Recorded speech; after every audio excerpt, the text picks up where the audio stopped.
So today we have what I regard as a very distinguished guest, Kathleen Dean Moore. She is a Distinguished Professor of Philosophy at Oregon State University, Emeritus, Professor Emerita. She is an environmental philosopher. She writes about moral, spiritual, and cultural relationships in the natural world. She is the author of numerous books. We have several of them here. It includes Wild Comfort, The Solace of Nature, Hold Fast, River Walking, a novel called Piano Tide, and which was the winner of the 2007 Oregon Book Award.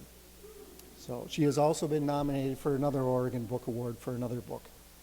She is the co-editor of two other books, one of which that I read some 10, 15 years ago when it came out, called Moral Ground. It was what was the latest ethical action for a planet in peril. So her concern about the growing extinction crisis has led her to write her most recent book, which I believe is in here, Earth's Wild Music, in Defense of Nature. She lives in Corvallis in the summers, she lives in Corvallis, and in the summers she writes from a small cabin where two creeks and a bear trail meet a tidal cove in the southeast Alaska Islands. So here's Kathleen Dean Moore.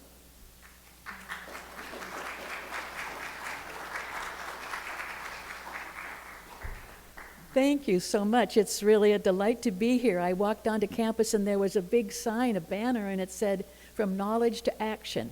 And I thought, that's the place I want to be. So let me ask you, how is the microphone? It's okay. And let me say that one of my pet peeves is that they make these things impossible to open. How many people find that difficult? You'd think I could put a flange on them or something. From the time I've started to be a writer, I have called myself a nature writer. And I've never been really quite clear what that is. This wonderful poet, Mary Oliver, wrote, "My work is loving the world. Are my boots old? Is my coat torn? Let me keep my mind on what matters, which is my work, which is mostly standing still and learning to be astonished, which is mostly rejoicing, which is gratitude." And I thought, well, that seems like a good job. That seems like something I would want to do. Writing, when I first started writing, which was 50 years ago, writing these love songs was just very simple. It was very straightforward. You just go someplace wonderful, and you open your heart, and you open your notebook, and you tell the truth. So I wrote lots and lots of books about praise and celebration. Lots of them I wrote sitting on the bow of my husband's drift boat on the Willamette River. And I said things like, this wild, reeling world is extraordinary, irreplaceable, wonder-filled, beautiful, life-giving. And if the good English word for that is sacred, then let us not be afraid to use that word. So these are some of the covers, of the books that having a good tech person doesn't mean that the person who's pushing the buttons has any sense. Okay, so there were lots of books that I wrote, and they were all celebration. And honestly, to my mind at that time, the biggest question a nature writer had to ask herself was, what does a nature writer wear to a book launch? I mean, so, my daughter, who pays attention to these things, said, well, no problem, we'll go shopping.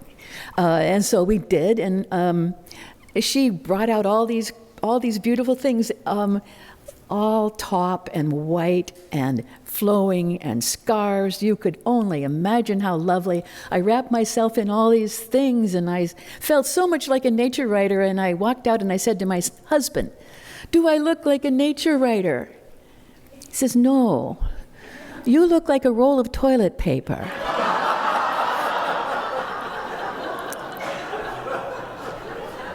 But that was just part of the problem.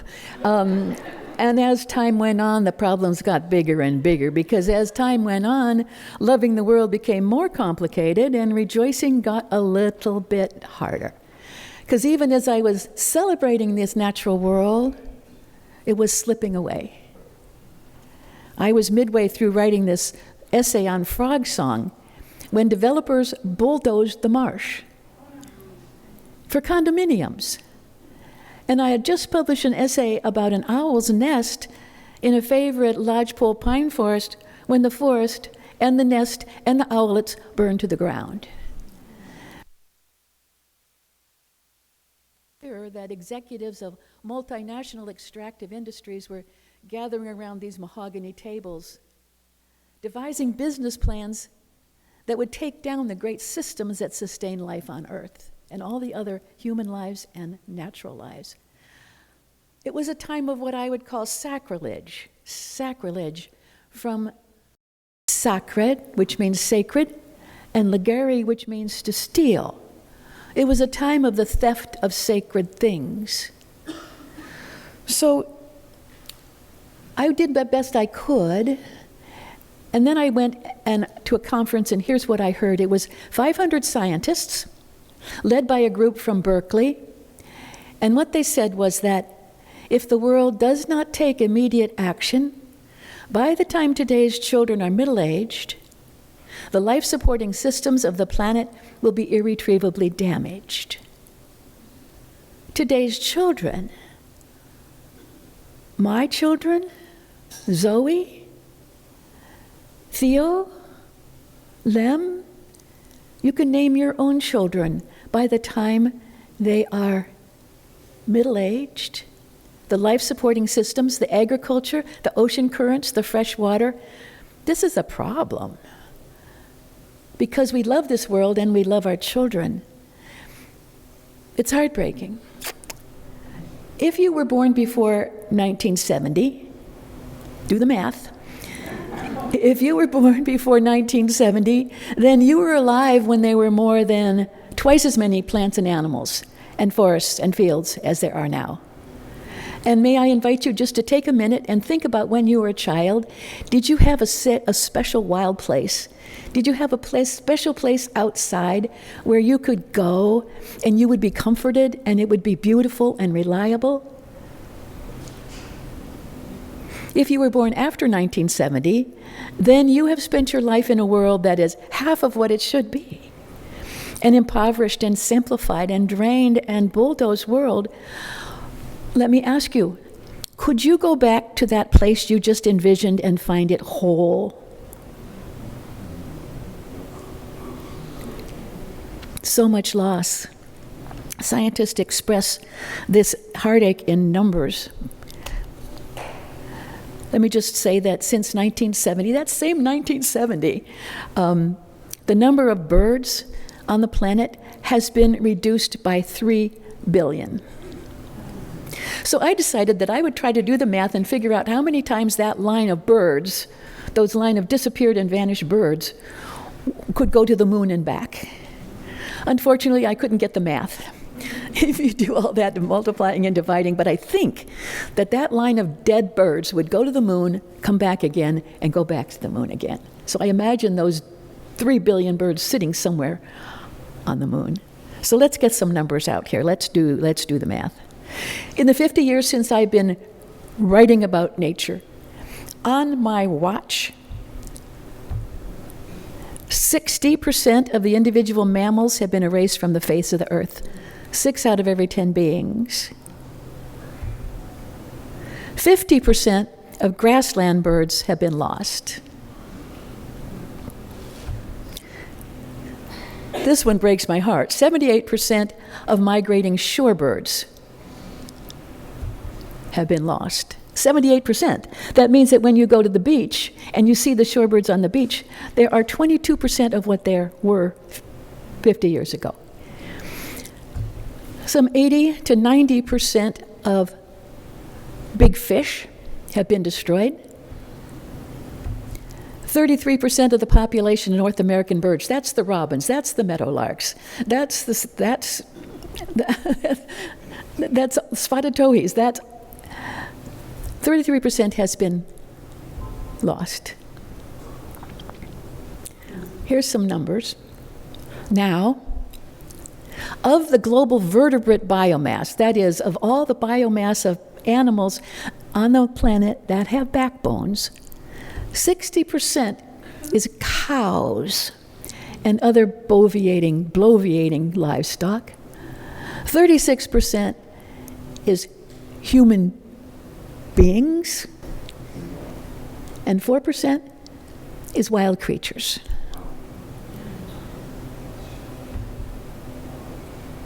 Half of the birds alive today are chickens in cages on factory farms. Half the birds alive on the planet are caged. And the buildings and the infrastructure now outweigh all the trees and shrubs in the world.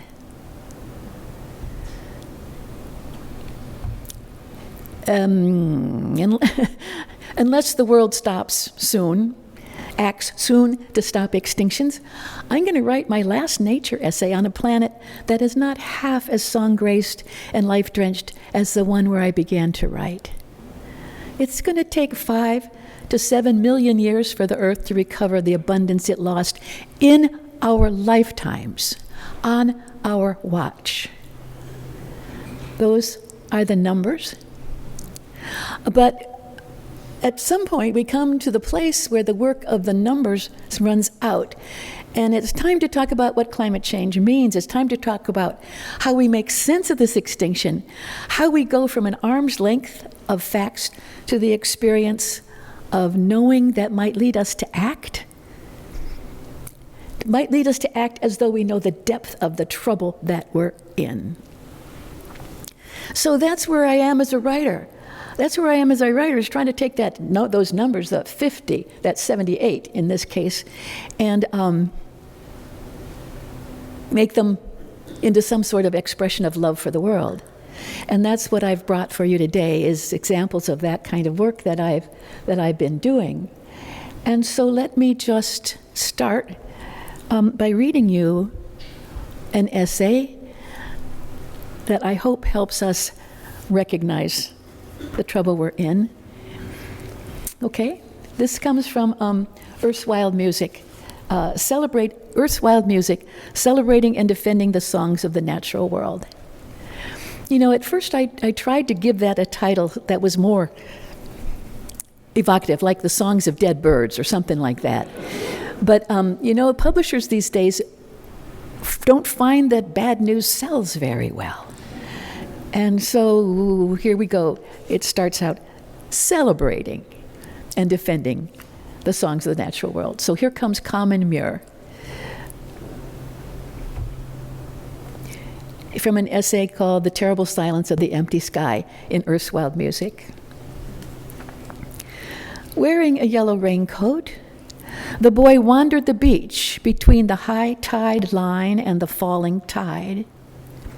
He leaned over now and then to drop a treasure into his blue bucket. The little boy was whistling. Whenever he's content, he is whistling. The sandpipers piped. A gull threw back her head and brayed. The bell buoy chimed. I sat on a drift log grinning as the voices came together to shake the air into something lovely and pure. The boy suddenly paused and took a few steps backwards. His whistling stopped. With his plastic shovel, the boy dug at a disheveled black form, matted in blown sand. It took him several tries to pry it into his bucket. I went to him as he turned toward me. What he had in his bucket was the limp body of a black and white seabird, a common Muir. Muirs have always been one of the most numerous of marine birds, maybe 13 to 24 million at their peak. But now, in the warming, souring ocean, they're struggling to find the fish they need to feed their chicks and keep themselves alive.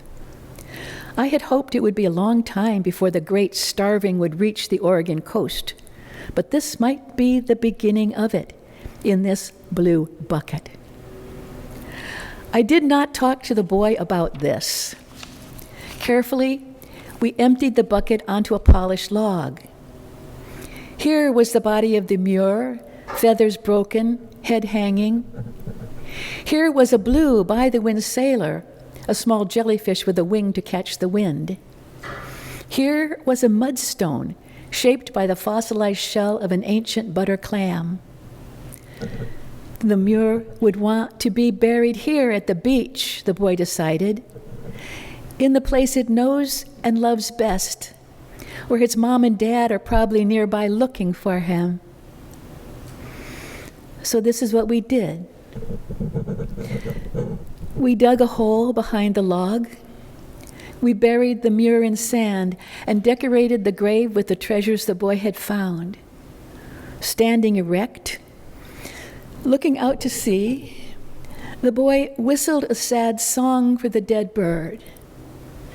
Then, hand in hand, we walked down the beach under the terrible silence of the empty sky.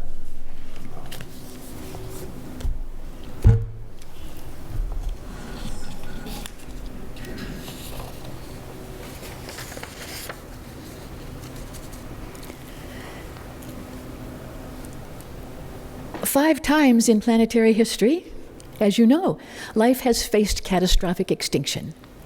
And you know all those stories, awful forces of exploding rocks and boiling seas and poisonous clouds, or icy glaciation and shrinking seas and comets. All these catastrophes ended forever the possibilities in the strange and wonderful bodies. 5 massive extinctions when evolutionary development started over again with whatever was left. And now we're told that we live in the time of the 6th great extinction, bringing the Cenozoic era to a close. So this is what I wonder, is it possible? A collision with an asteroid marked the end of the Cretaceous 66 million years ago, when perhaps 80% of species vanished, including most of the dinosaurs and many of the small creatures of the sea. Is it possible that we're living through an extinction event of equal power? What could be the cause? Increasing human population,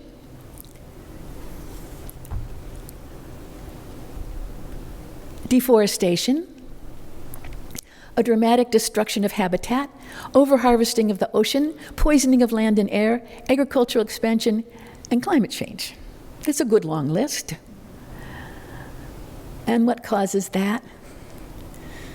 A way of life, a constantly growing, all-consuming culture driven by what I would call proudly amoral extractive industries and brazenly lawless governments in deep collusion.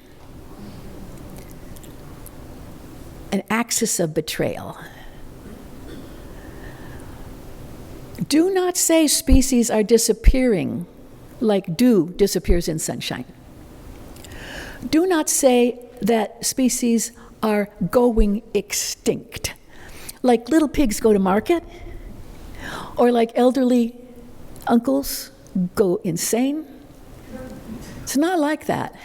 Human enterprise is killing the plants and animals at a rate of 1,000 to 10,000 times higher than the background rate. It's generally a quiet slaughter, a spreading silence. One gulp as an owl swallows a poisoned rat. One soft tick as a starving sparrow driven inland by a wildfire falls through branches to the ground. One frog, mottled with fungus, slowly dissolves. So, emptiness is a thing. It falls over the field like fog.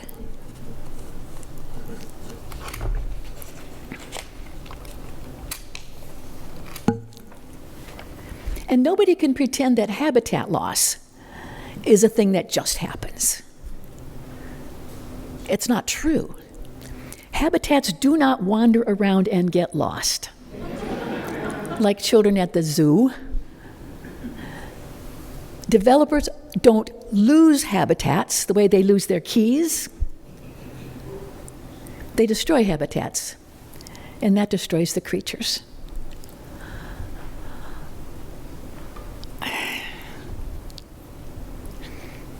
This is tar sands up in Alberta. It used to be a forest. Industry traded the forest, which did not belong to them, by the way. It belonged to the First Nations people. They traded the forest for tar sands.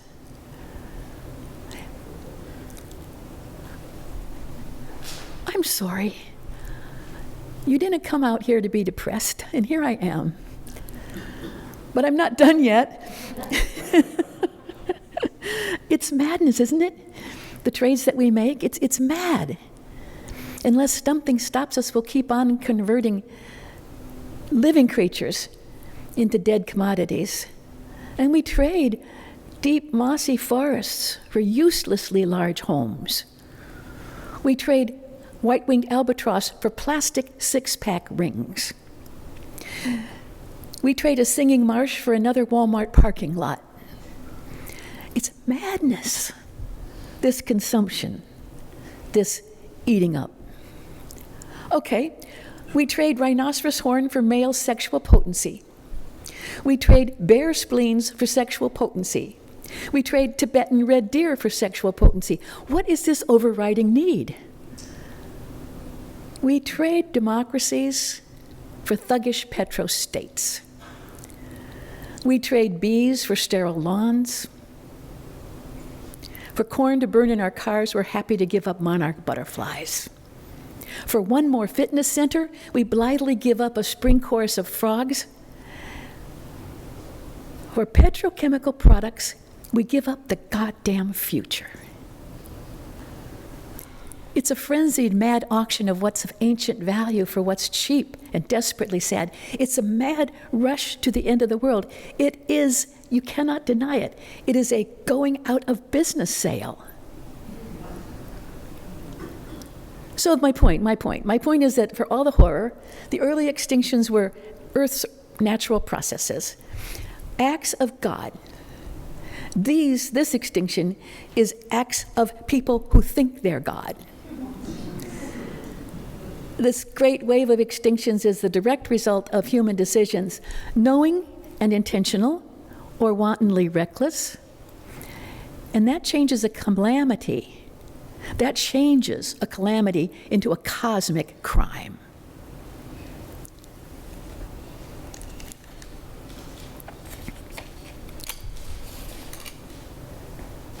Okay, the fact is, I'm angry, but I'm also scared to death. Nobody should assume that the human species is going to come out ahead on this trade. Okay, so here's Daniel Quinn. We're like people who live in the penthouse of a 100-story building. In case you needed help in visualizing that.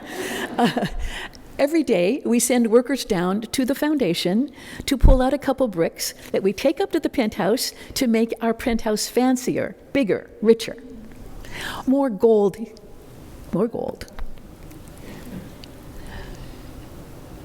This might work for 100 days, but it's not going to work for 100 years.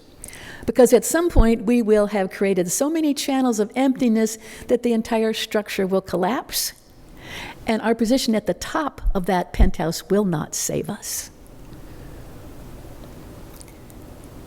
So any culture, I submit, that prides itself on accumulating wealth instead of sharing it,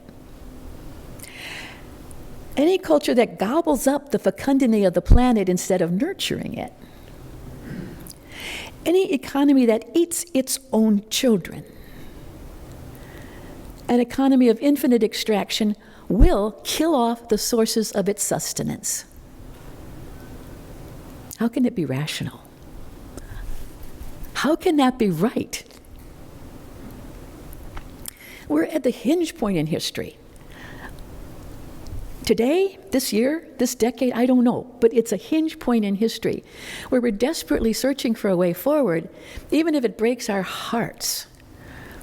We have to ask ourselves, how much do we love too much to lose? Where will we draw the line? We are talking about something of deep sacredness. It's the endlessly creative world that we have to save. It's the lyric voices of the birds and the whales that we have to hear. It's their sanctity that we have to protect.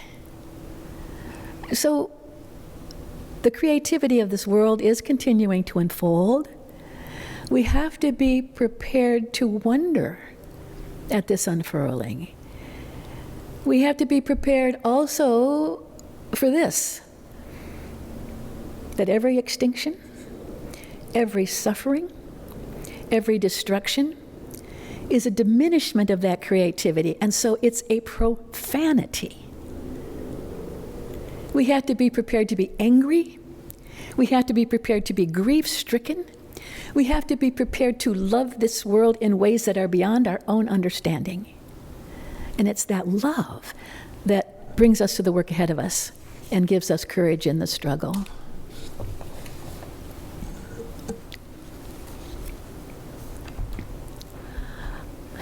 So I take students up to the Andrews Forest in the Cascade Mountains. The first thing I do is put them on little boats on the water in the dark, under the full moon. And I say, don't come back until you are able to tell me what it means to love the world. We'll get back to that. But I once asked this group of writing students to pull out their pens and start writing a list of what they loved too much to lose. You know, they started out strong. The smell of wet oak leaves, nuthatch call, lichen like lettuce leaves, yeah, licorice taste of fern roots. Keep going. What do you love too much to lose? Think it. What do you love too much to lose? But the students couldn't keep it up. They just couldn't keep it up. One student put down her pen and she reached out to hold a student who was crying. Beetle tracks on a burnt log. Nettle soup. Teeth in an owl pellet. Buds in the spring, any kind of bud. Chains of filbert flowers. Another student put his head in his hands. Do we have to do this? A student asked, do we have to do this? Dragonflies. Yes, you have to do this. I'm sorry, sometimes I shout at my students. It's all we can do. We have to keep a list. We have to keep them in mind, all these small glories. We can't let any of them escape our attention. Every day, every moment, we have to name what we love. We get up in the morning and name what we love and stand to lose. Oak galls, a robin's morning call, the funk of fresh soil. So here's what we'll have to do. We will love the world with a tender and voracious love, and we can do what we can to protect and renew it. Both of these. Even if it breaks our hearts, even if we fail in the end, that's what love means. That's why we're here. I've already made the claim that numbers fail, and so when we run out of the power of numbers, then we turn to words. And then there comes a time when words fail. And that's when I turn to music. And I have put together any number of films that put the words and the music together in yet another attempt to bring life to this grief. We're going to work on this. I have the text of that I can read to you through the microphone. But I have to look it up on my computer, and I don't want you to just have to sit there and wait for all that. So let's do this. Let's take a few minutes here for questions that you might have. Can you hear me now? Okay. First of all, I want to thank you enormously for your presentation. It resonated with every fiber of my being. I have to wait. I'm not done yet. It has resonated. Oh, shit. Okay. The question I want to ask is this. Many, many years ago, I realized that the effect of the human civilization on the planet, and particularly money was the key, was the cancer of the earth. And that when a system has a system that is growing out of control, a cancer, very occasionally, most of the time it ends in death, as we all know. But occasionally, very rarely, but nevertheless, has been documented, is something called spontaneous remission, where somehow when somebody has terminal cancer, it suddenly goes into remission and disappears. People don't know how it happens, they only know that it happens, as far as I know. My question for you then is, do you think it's possible for our current cancer of the earth to go into spontaneous remission? Oh my. Well, I did it to you, you might as well do it to me, right? Oftentimes, it's a very sad question that you asked, because you think about all the ways that we treat cancer and all the damage that we do to the human body in order to treat the cancers and the suffering that goes along with that, and that I worry that the effort to strike out this cancer will do irreparable harm to the body of the planet. Let me change your question just a little bit and say that I think oftentimes people say to me, human beings are a cancer on the earth. We are the problem here, and that everything would be great if we would just go away. And in fact, Alan Weisman, a friend of mine, wrote this wonderful book called The World Without Us, where he went to places where people were not, and he pointed out how beautifully nature was rebounding. I am not one of those who thinks that about human beings. I think human beings are part of creation. I think we just lost our way, which in ways that I'll talk about in the second half. I think human beings have the capacity to be remarkably gentle, calm, kind. And I also think that the universe needs human beings, because human beings are the way that the universe celebrates itself. And I think that's a very important thing to have happen. So, which is a long way of saying I have no idea what the answer to your question is. I'll try to speak loudly. Brad is my name, and I kind of was struck by your statistics regarding the number of animals dying. Would those rates be similar for the number of species, I don't want to say going extinct, that are extinct now relative to that beginning period?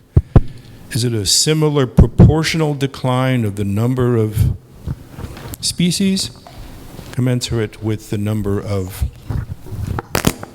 animals? So the point that Brad is making is that my numbers had to do with individuals, how many creatures. His question then is, what about species? And I very carefully didn't include, or didn't want to mix up species numbers and actual numbers and things. But my understanding is that we're losing 150 species a day.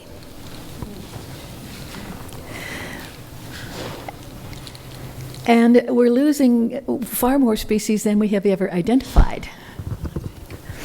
And that we're losing them in particularly dangerous ways, particularly the pollinators and the insects, who are the foundation of agriculture.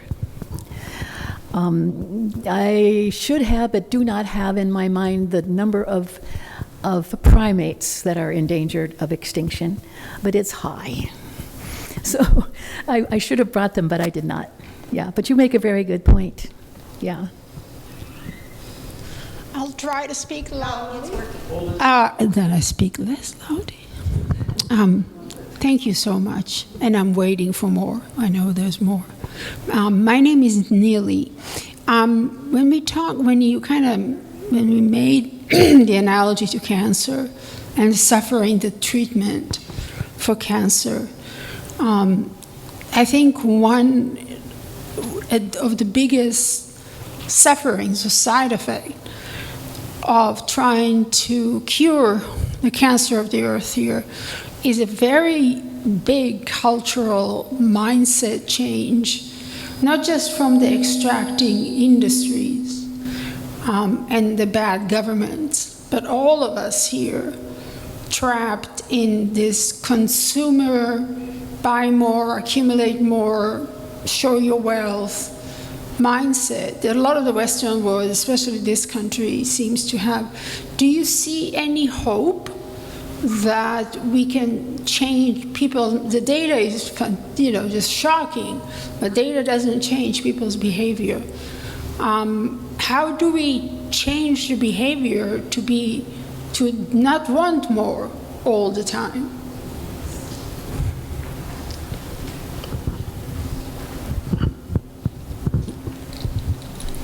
Hope is a hard question, and maybe we should save that one for a little while later.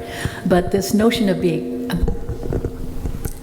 being trapped in a consumer culture is one that I think is really, really interesting. What traps us? Are we really trapped, or are we unimaginative? Erica Jong says she had this dream where an angel said, if we fail this time, it will be because of a failure of the imagination. And then she put the world gently in the palm of my hand. I think that we need to imagine new life ways, that we need to break out of the stories that we are told by consumers about who we are and what we need, which are lies, and reimagine ourselves and what we need in ways that are sustainable on the earth. Do I have hope that will happen? Not without a lot of suffering. But do I think that'll happen? I think eventually it will, because the earth simply can't do it. I mean, it's simply impossible for us to continue this way. And there will come a point when we will have to reimagine what a good life is. What precedes that, I tremble to think. But if we could get ahead of the game and do this hard work of imagining and imagining what a good life is, and then having the courage to live that life, then I think there is some reason to think we might break out of this. So, yeah. Hi, I'm Bonnie. I love that this is a very emotional approach or an appeal to, and I'm sure most people in this room have had an experience of trying to speak to a climate denier.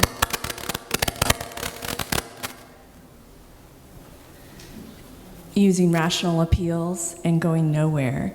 So I'm just curious how this more emotional appeal, have you tried to give it to climate denier type audiences, and what's the reception, and what do you think is landing?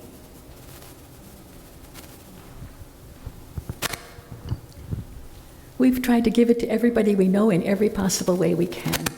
I think that we have seen, and I would give my work no credit in this regard, but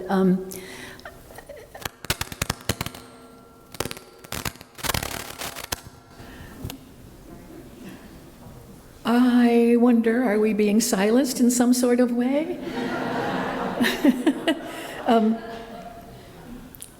I'm starting to see some change, for example, among scientists who have been raised with this notion that they really cannot take a stand on any policy issue, and they certainly wouldn't express any emotions because that would damage their credibility. But now we're seeing scientists step out all over the place and provide what I call a second premise. So here's the deal. We used to think, this is the logician in me speaking, this is me trying to channel Aristotle. In the climate crisis, we used to think that facts were what was missing, that if people only knew. If people only knew, then they would take action. So dear scientists doubled down on their education. They reached out, they formed committees, they did pub crawls to try to reach people with more information. But that's simply a logical fallacy. Because, as Aristotle told us, in order to reach a conclusion about what we ought to do, you need two premises. The first premise is the factual premise. It's usually a prediction. Unless the world takes action, by the time today's children are middle-aged, the life-supporting systems of the planet will be irretrievably damaged. That is a scientific claim. You can't get there. You can't get from there to the claim that we have to take action without a second premise. And that premise is a moral affirmation. It's wrong to wreck the world. It's wrong to cause children to suffer. If we know that if we continue this way, this is what's going to happen, and if we know that it's wrong, we take the moral stand that that is absolutely inhumane and morally impossible, then we can reach the conclusion that we have to act. So my colleagues and I have thought that we really need to do the work of the second premise. We really need to do the work of the moral affirmation about what is right and what is wrong, wrong, wrong. And if we combine that with our knowledge, then maybe we could make some sort of forward motion. So I don't think, and maybe I'm delusional, I'm not necessarily thinking of that I work in the area of emotion, although I'm not ashamed to use it if I can, but that I try to work in the world of moral affirmation and standing up for what we think is right and good. This is Gwen Ellen, and I have a question about like the Walmart parking lots and things like that. With the rise of online purchasing, do you see that changing any of the spread of downtowns and concrete places?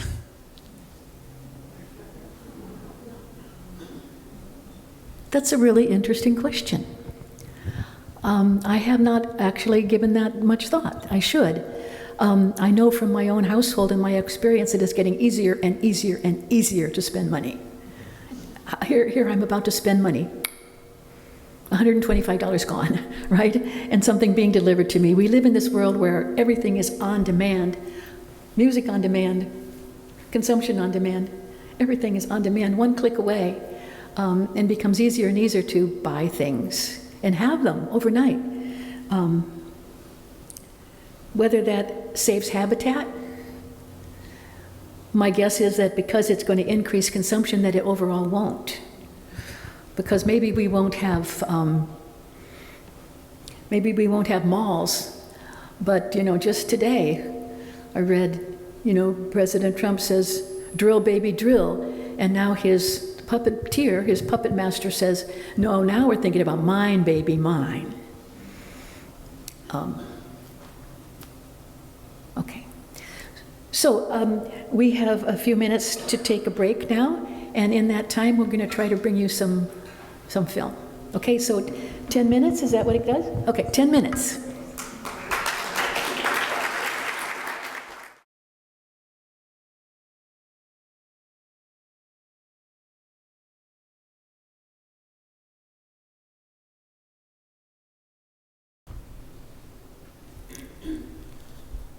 This is our work, to defend what you love fiercely, faithfully, for all time.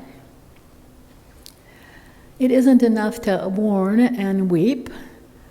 I believe that in our lifetimes, we have a chance, almost certainly a last chance, to reweave these generative relationships among plants and animals and people and the places that sustain them. And I also believe that if we even come close, it will be because we find this new moral relationship to the land, a relationship of mutual healing that's at the heart of human decision making. And that's what I want to talk about next. Okay.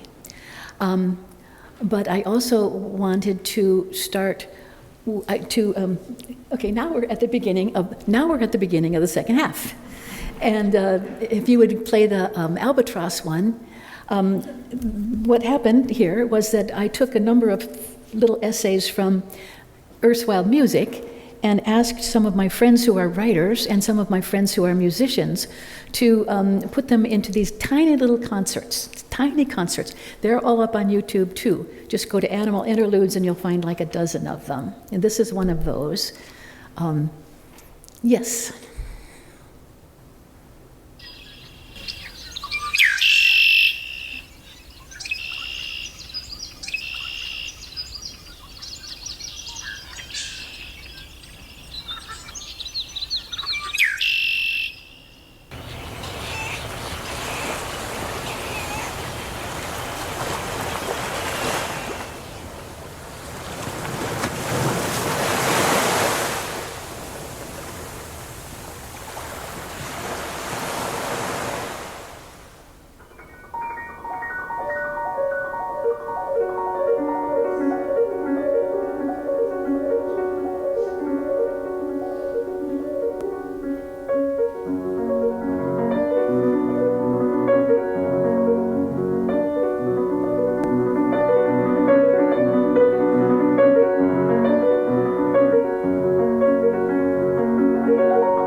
Listen, the albatross is whispering to her egg on the nest, her long beak tracked with white trails of the salty tears she has shed, reaches down to touch the shell that holds her child. Small sounds, whistle-tick, mumble. Surely the blind curled chick hears his mother.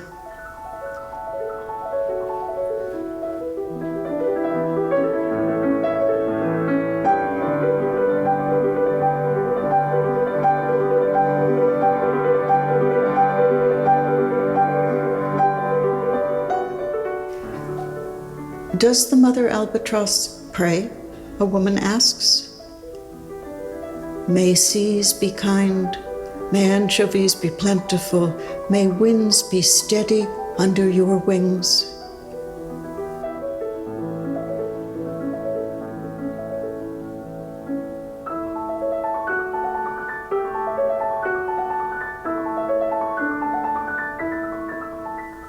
Does she promise?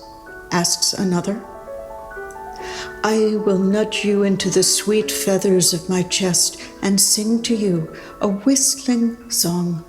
Until you fly from me forever, I will keep you safe and defend you steadfastly.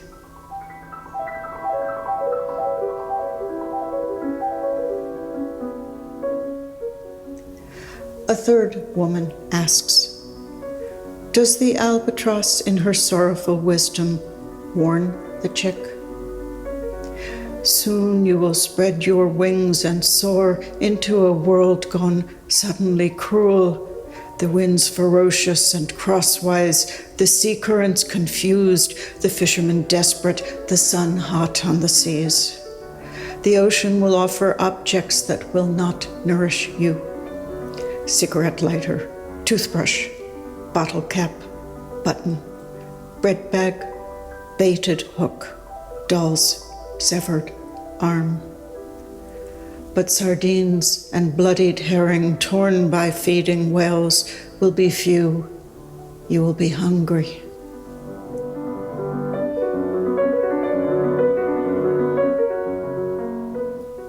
Does she say that? Does she silently weep?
Thank you. You did it.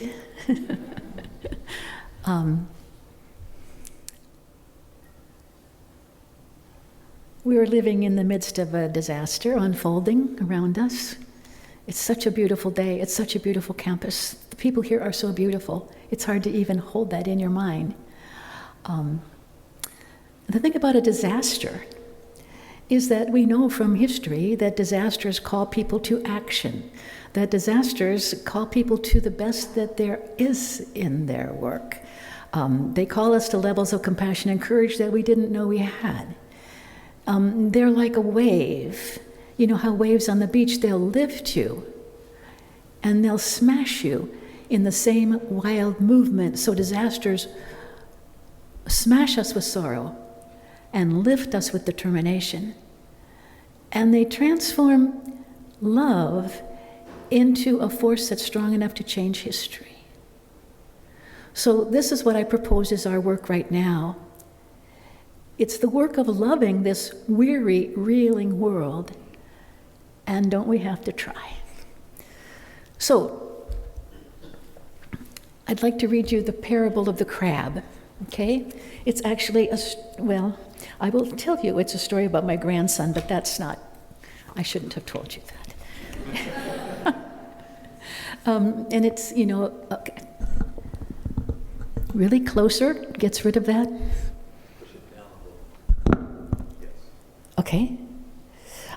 This takes place in Alaska. John told you that we live there in the summertime. And so here we begin. Let us join a party in progress on the deck of a cabin overlooking the shoreline of a little Alaskan boardwalk town. Perched on whatever serves as a seat, an overturned bucket, a log, a railing, people are drinking salmonberry wine and catching up with their neighbors. A bluegrass band tunes up, 4 guys in plaid shirts and rubber boots just off the ferry. The children have all run onto the beach. They are, of course, running with sticks. But this is a harbor town, not a parent shouts a warning. If the kids can't figure out how to dance with sharp objects without putting out an eye, they will never make it on a salmon trawler. The children roll big stones and poke with sticks, hooting and jostling. Only one kid stands apart, a lanky little boy in a blue sweatshirt, twisting one foot into the other. Then the boy is running into a clump of kids, grabbing something from the beach and heaving it overhand like a baseball into the sea. Stop it, you guys, stop it. Another kid chases the boy, but he twists free, grabs something else from the beach and throws it hard. He has thrown maybe a dozen pitches into the waves when a big girl grabs his throwing arm and wrestles him to the sand. It takes a while before the boy can scramble up the bank into his father's arms. It takes even longer for his folks to figure this all out, the way he pants and protests. Gulls swirl, crying out. The children follow the boy up the bank, wanting to tell their side of the story. "What were you doing?" the boy's father asked. "I was throwing crabs into the ocean." "I was throwing crabs into the ocean. But why?" "To save them. Justin picked up a beach crab, but it pinched him, so he stabbed it through with a pointed stick and stuck it to the ground. And then all the other kids started sticking crabs to the sand. I tried to throw all the crabs into the ocean, but Chrissy held me down." "Yeah, because you stole Chrissy's crab," a tall boy interjected. "It wasn't Chrissy's crab, and she was going to kill it." Pretty soon, all the children are yelling. As the banjo gallops on, the boy clings to his father and sobs. "You did the right thing," his father murmurs into his son's damp hair. This is true. We may imagine the father proud of his son and maybe a bit frightened for him, because this also is true. For every person who tries to stop destruction, there will be others who block him. It's important to know that this will happen. Other people may hold him down. Others may laugh at him. The winds may turn against him. Destructive winds ride a long, straight fetch through history. It takes moral courage to stand against their force. The beach exhales in horror, then holds its breath in hope. because when the boy throws the crabs into the sea to save them, he shows the other children that it can be done. It is possible to stand against destruction. It is possible to make some difference, if not all the difference in the world. The boy could have taken a stand saying, "This is wrong, and I will not be part of it." That's good. But even though he's small and the others are big, he says something even better. "This is wrong, and I will not allow it." So this is how the story of the crab thrower concludes, as the banjo-beaten day slides to its golden end.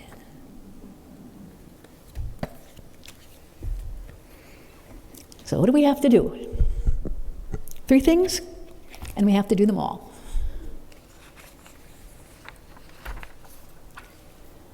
Stop the killing, defend everything that's left, and create lifeways in harmony with the earth. That's all. Number 1, we will stop the mad killing. It's true. It's true that thousands of species are irretrievably gone. It's true that the regulatory agencies that might have defended clean air and clean rivers and migratory birds and outlawed poisons have been captured or purchased outright by the very corporations they're meant to regulate. So it's true that corporations are free to make a profit, and damn the consequences, particularly if those consequences are borne by those who have no voices to defend themselves. And who are these? Small children, plants and animals, marginalized people, increasingly marginalized people, future generations of all species, and those who Pope Francis called the silent voices screaming up to heaven. It's true. It's true that change occurs. If it occurs, it will be led not by some moral awakening on the part of the government, but from the conscience of the streets. That is you, and that is me. The harm that's happening is because we're letting it happen. But the point is, at the exact moment that despair is intellectually justified, it's morally impossible. And the very facts that paralyze our action are the facts that require it. We love the planet and it's being stolen from us. We have to turn away from despair and defend the world.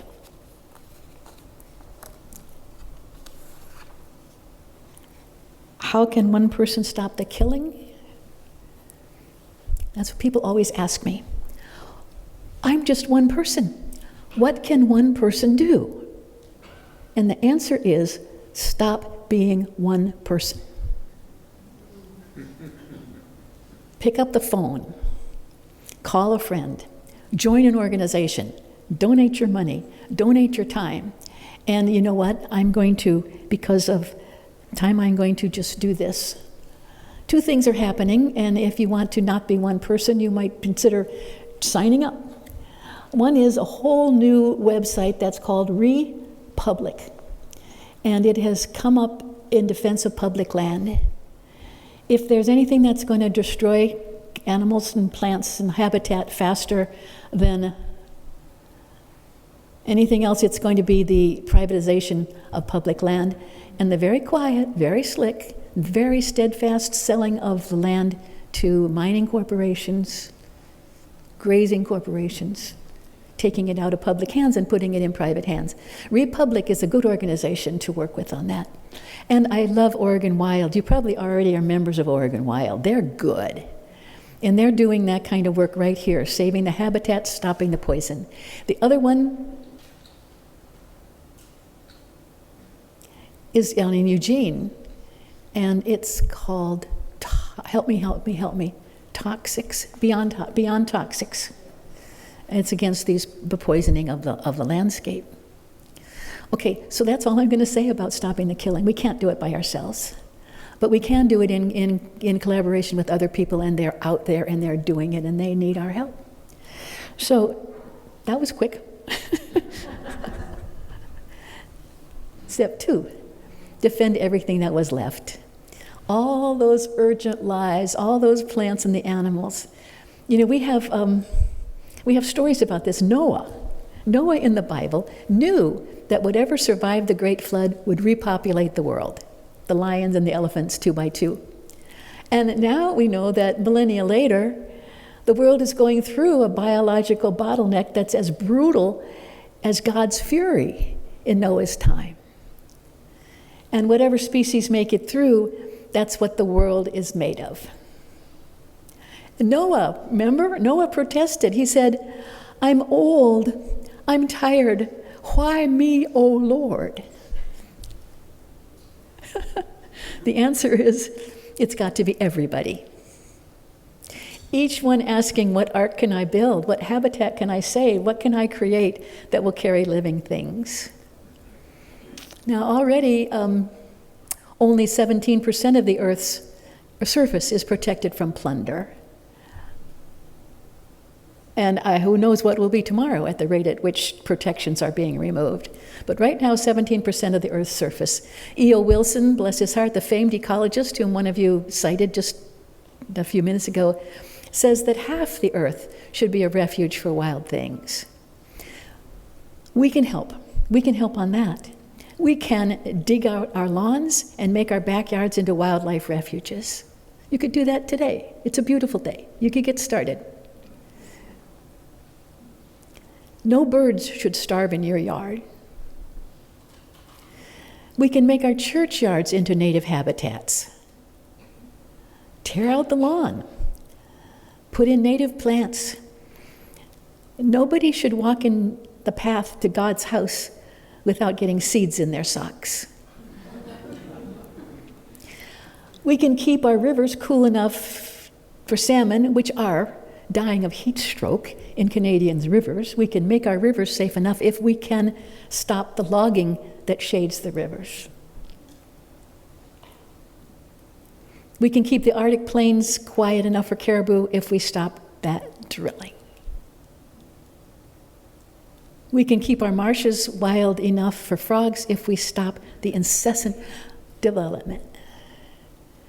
And we can keep our neighborhoods safe enough for the birds and the children, by the way, if we can stop the poison soaked into even the seeds. You can go home today and call your neighbors and say, let's make this street, let's make this neighborhood into a wildlife refuge. Let's make a list of the things that we need to do. I actually brought that list. And I'll hand it to you as you leave, just in case anybody thinks there's no homework.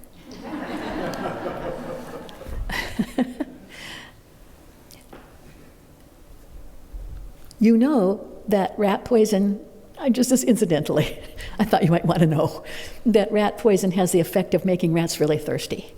So driven by that, they go out, day, night, doesn't matter, they go out and into the exposure, and of course then that's the eagles that, it's the owls that kill them, and the owls then die by the ponds. And then after we all do these things, we can start putting it all back together again. All that has been destroyed, everything has to be put back together again into a right relationship. So that leads us to number 3. We've got to find a better way. And this takes us back to your question. We have to find a better way to live on the planet without wrecking it. There has got to be a better way. So here's the deal. I've always wondered if people who live through times of dramatic change feel it coming. Did the serfs lean on their hoes and think, wow, these ages are starting to get dark? Did the centurions polish their swords and say, this Roman Empire, which has risen, seems about to fall? If you live in the last decades of Earth's most beautiful and abundant geological epoch, as we may well, this epic of birdsong and oysters, would you know that in advance? I used to think probably not, that change happens slowly and we often don't recognize it except when we look back. But I don't think that's true anymore, because I really can feel the Earth shifting. We are at a hinge point in history You could drive a nail through this year or next, and the world would swing in the balance. We're tumbling toward the end of something and the beginning of something not yet determined. At this point, I'm kind of leaning on my hoe, and I'm saying, one of the important things that coming to an end is a story we tell ourselves about the world. We'll call it an ethos, a worldview. It's a seldom questioned understanding of the world and our relationship to it. For centuries, the world has rested its economy, its self-esteem, everything, its traps, its consumer traps, its hamburgers, everything on three big ideas. Anthropocentrism. This whole idea is that humans are the source of all value, and the only value of natural creation is its usefulness to us, right? This notion that we are the apex of creation, that God created us to rule the world. And we're so smart, and we're so industrious, and progress is so inevitable that we can do it. That's one of the ideas, one of these myths that we have controlling ourselves. The second one is dualism. The idea that there's this wide gulf that separates human from all the lesser beings, right? Through our exalted minds, we can understand, and therefore we can manage nature and turn it to our own singular purpose of endless progress. There's two kinds of things on the earth. There's us, and there's them. And the third myth, and these myths are dangerous because we don't recognize they're myths. We swim in them. It's the old thing about fish. You know the old joke about the fish? Somebody says to a fish, "How's the water?" And the fish says, "What water?" Not a very good joke, but one tries. We swim in these ideas and then we think that they're inevitable. The last one is materialism. The universe is dead. Thank you, Rene Descartes. Animals, cats, dogs, are intricate machines. They have no spirit. They have no urgency. They are simply machines that tick along in life. We humans, of course, have spirit, and we have an imagination, and we have soul, and we have intention, and we have consciousness, and that sets us apart from the machines and the rocks, and it sets us apart from the rivers and the cedar trees and the robins, which is all dead stuff, right? So what's clear to me is that that's over.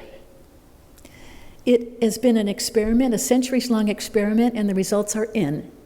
That hypothesis turns out to be false. That hypothesis turns out to lead us to the edge of the cliff.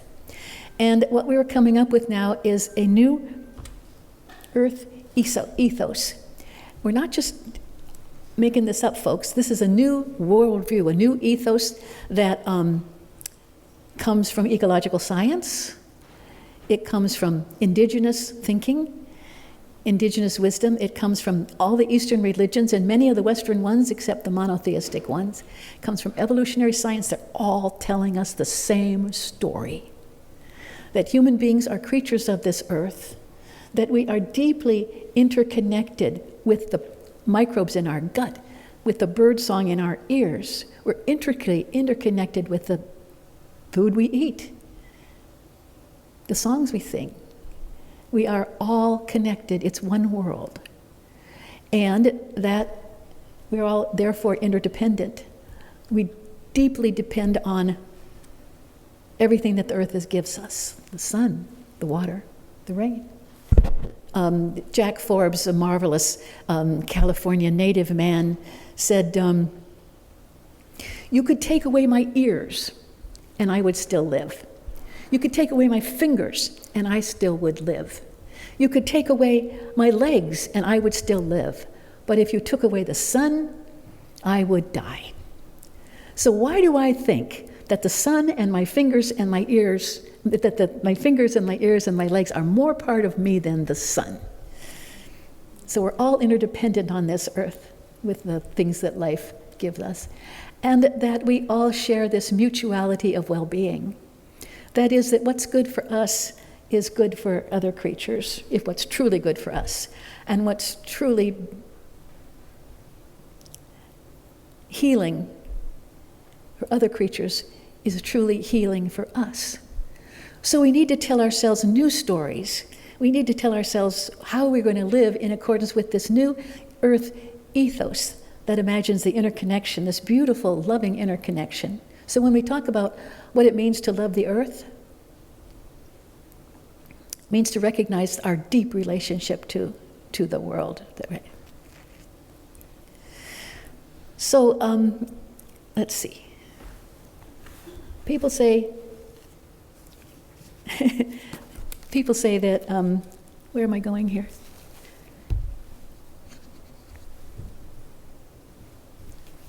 Yeah, I'm going to Great Tide Rising.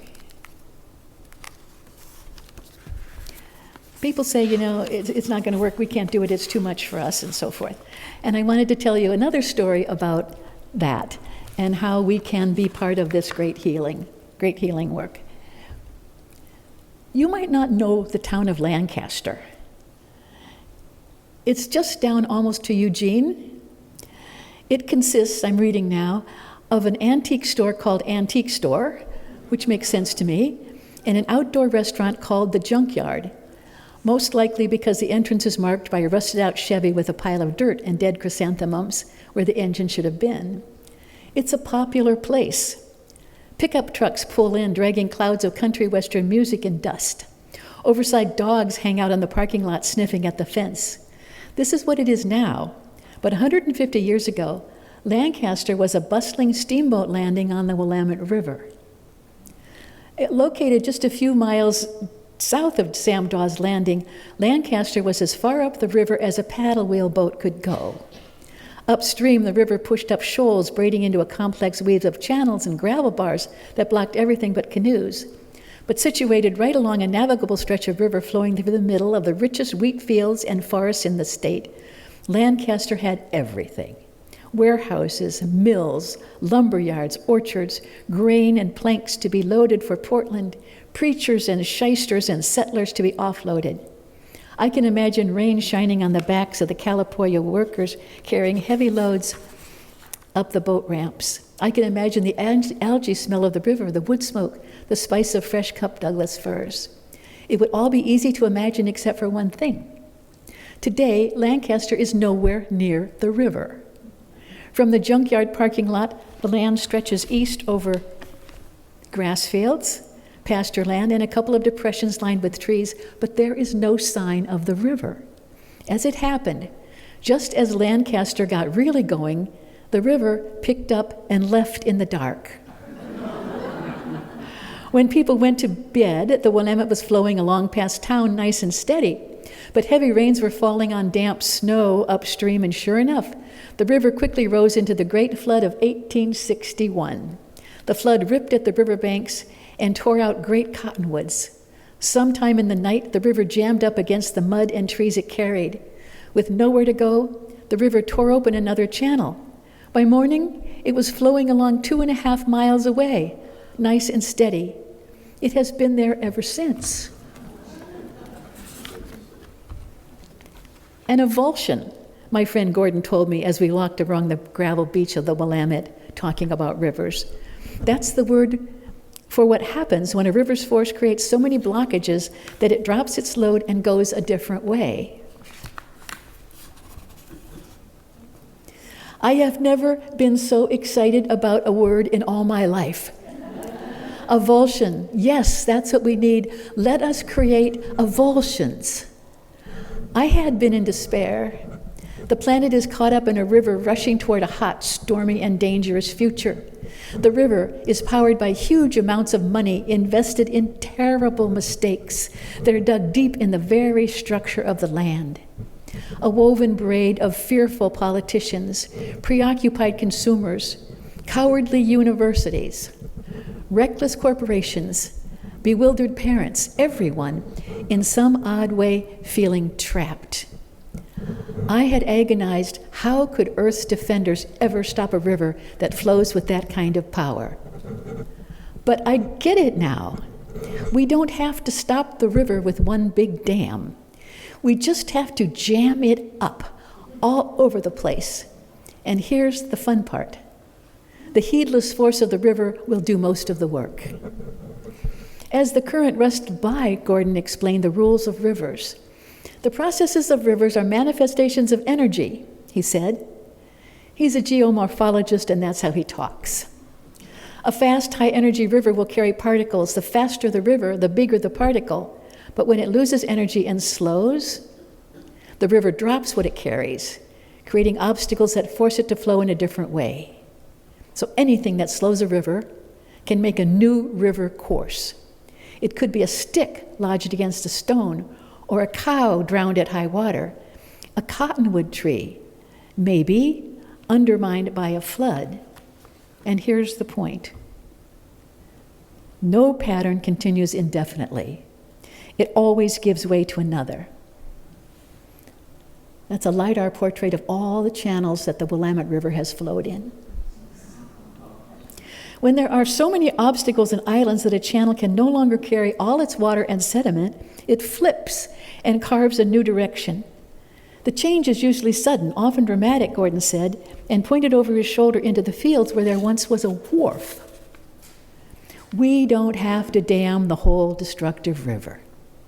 Our work, and the work of every person who loves this world, is to make one small deflection in complacency, a small obstruction to profits, a blockage to business as usual, a better way, a stoppage to the lies, then another and another to change the energy of the flood that is destroying the stability of the climate. As it swirls around these snags and subversions, the current will slow, lose power, eddy in new directions, and create new systems and structures that change its course forever. On these small islands, new ideas will grow, creating thickets of living things and lifeways we haven't yet imagined. These obstructions can turn destructive energy against itself and reverse the forces that would wreck the world. So choose your stone and drag it in, people. Chuck in a bunch of stones or get together with your friends to roll in a boulder. Heave in a log or the rib cage of a drowned raccoon. Push over a dead cottonwood. Build something new. It doesn't matter what. Just get in the way.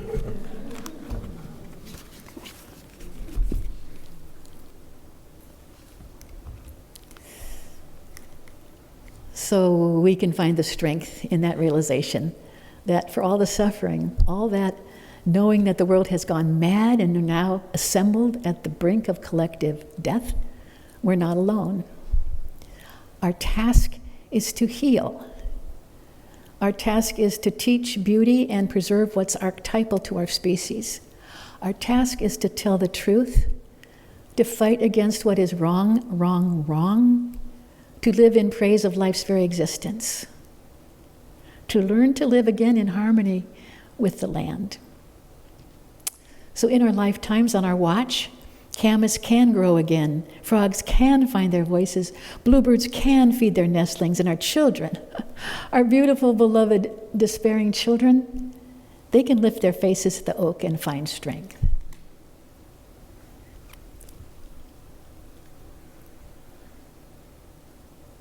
Charles Dickens said, "It was the best of times, it was the worst of times," right? It was the age of wisdom, it was the age of foolishness. And isn't this true of the world today? It's a time of heedless destruction, and it's a time of extraordinary beauty. It's a time of bullies, and so it's a time of speaking out. It's a time of lies, and so it's a time of truth-telling. It's a time of uncertainty, and so it's a time of moral resolve. It's a time of sullen stupidity, and so it is a time to let our imagination soar, not to envision the end of civilization, but to set a compass course for its redemption. Choose your stone and chuck it in. Thank you.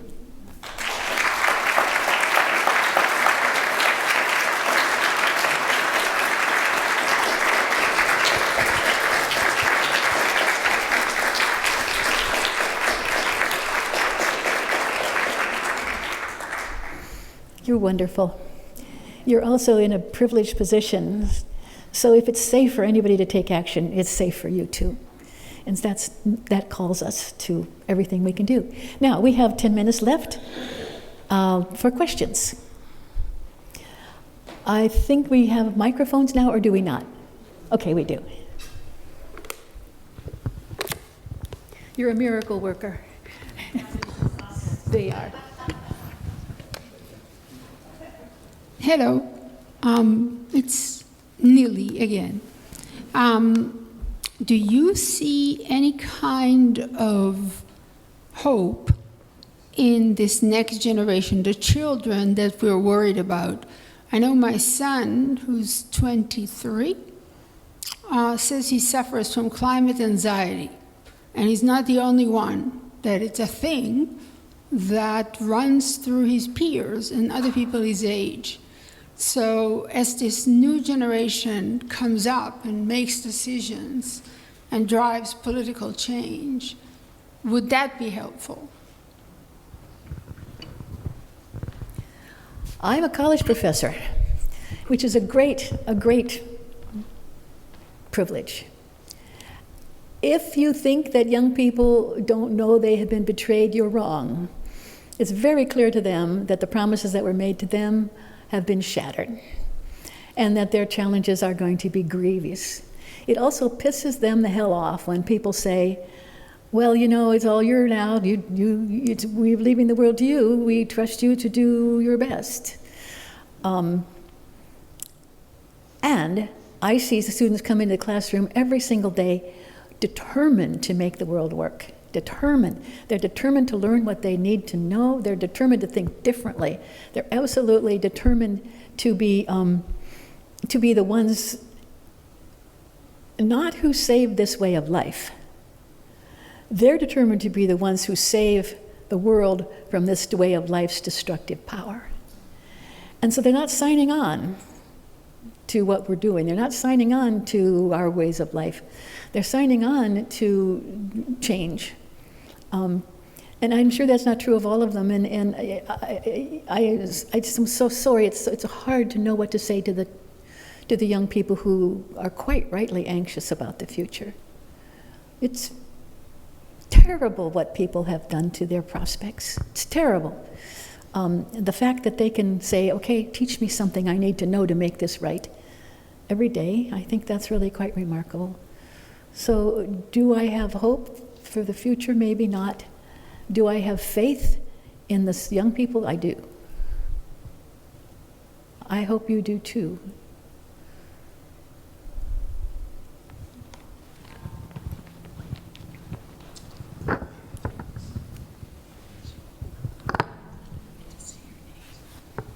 My name? Brad. I hope I get 2 questions in one session. CO2 is the root cause. CO2 and methane are the root causes. Is there anything a human could do to have more effect than to stop eating cows?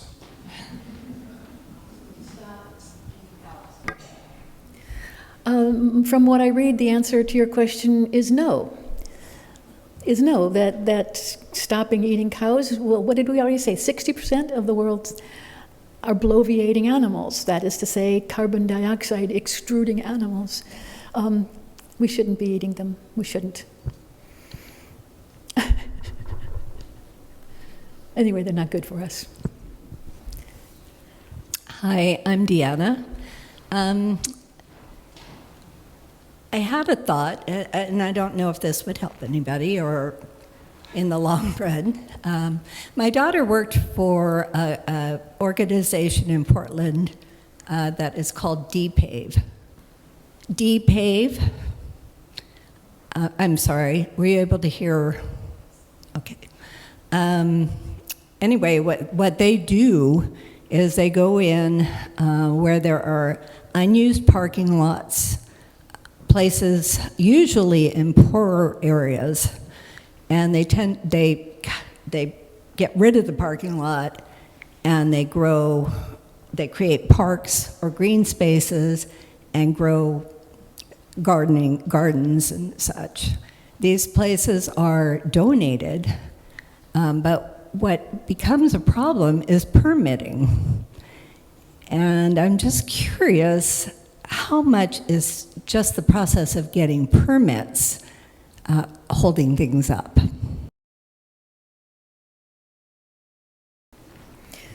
Of course, I don't know the answer to your question, but I do know that the things like you're talking about, and you must be so proud of your daughter, the things that you're talking about are happening all over the place. There are acts of imagination that are just thrilling, and there are solutions to problems that are actually workable. And it gives me, it just gives me great joy to read these lists of things that people are imagining that we can do differently. It's great.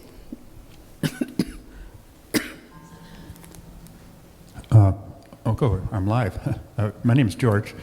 I really appreciate your presentation. It's wonderful.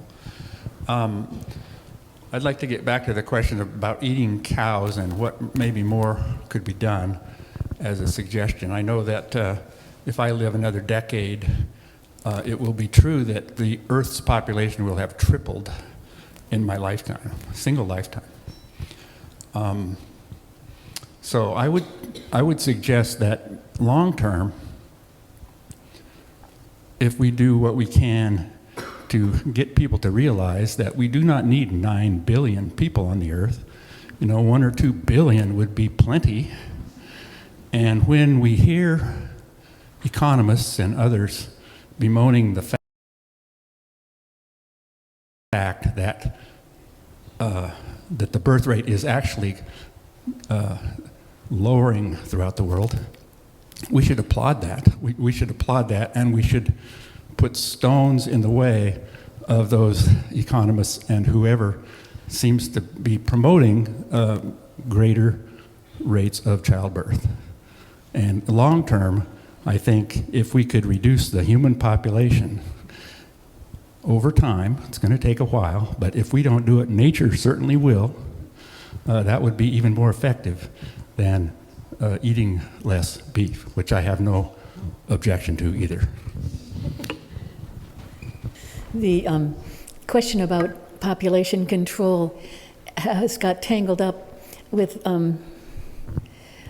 questions about whose population is going to get controlled in ways that have made the discussion very difficult, and unnecessarily so, because the one stone that you can throw in that river, the one thing that is shown to reduce the birth rate is educating women. So there is something we can do. We can empower women to make their own decisions. Once we do that, then I think we'll be on the way towards what you suggest.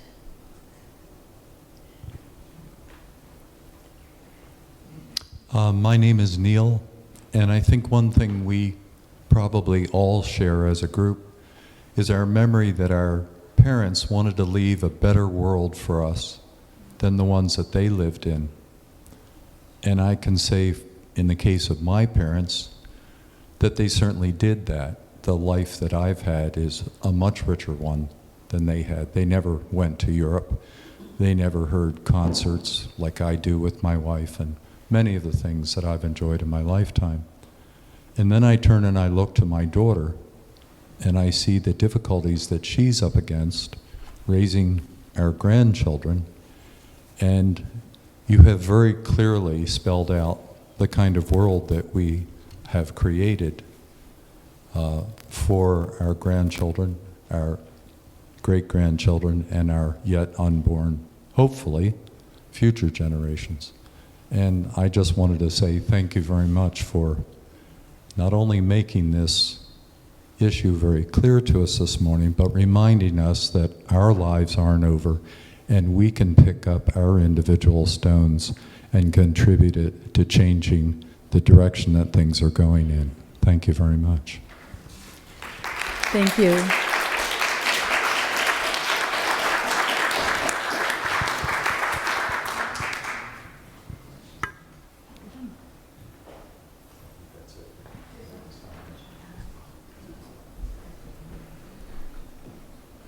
There is so much left to save. There is so much left to save. We can't give up. Sir. Okay, I asked during the last session about what your ideas were for how we could stimulate the spontaneous remission of the cancer of the earth. I just wanted to tell you, you provided a beautiful answer to that. Thank you very much. If only I could. If only. Thank you very much. We've run out of time. Blessings on you. May it be so.